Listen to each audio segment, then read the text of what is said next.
অনেক দিন পর আবার একটা ভিডিও নিয়ে তোমাদের সঙ্গে দেখা করতে চলে এলাম। তো এই যে ভিডিওটা তোমরা দেখছো এটা হলো রাখির দিনের ভিডিও। সকাল সকাল ঘুম থেকে উঠে স্নান করে আগে ঠাকুর পুজোটা করে নিয়েছিলাম। আর প্রত্যেক বছরের মতো জগন্নাথ, বলরাম আর গণেশকেও রাখি পরিয়ে দিয়েছিলাম। তারপর গেলাম রান্নাঘরে দুপুরের লাঞ্চের ব্যবস্থা করতে।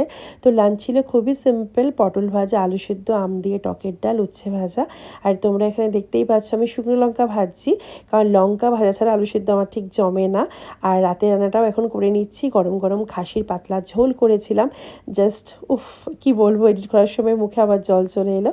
তো যাই হোক না কেন, তারপর বিকেলবেলা এখানে আমি রেডি হচ্ছি। আর ভাই দেখো এখানে পড়ে পড়ে পুরো কুম্ভকর্ণের মতো ঘুমাচ্ছে। আর আমি ওকে ডাকছি, ওরে ওঠ, রাখিটা তো পরবি নাকি ঘুমিয়ে থাকবি। তো যাই হোক, এখানে কেক, মিষ্টি, রাখি আর একটু ধান ওকে আশীর্বাদ করবো বলে সব কিছু নিয়ে রেডি হয়ে গেছি।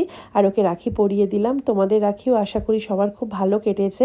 তো বেসিক্যালি বলতে গেলে ভাইফোঁটা রাখি আমরা প্রত্যেকটা দিদি আর বোনেরা আশা করি এই দিনটার জন্য বসে থাকি। তো এখানে মানে ওর মেন ফোকাস হচ্ছে কেক খাবে, মিষ্টি খাবে, এগুলোর দিকেই। তো সব কটাই খেয়েছে অল্প অল্প করে। আর এখানে আমি ভিডিও করছি বলে হেসে লুটোপুটি খাচ্ছে। মানে ও একদম মানে ভিডিও করা দেখলেই হাসি শুরু করে দেয়।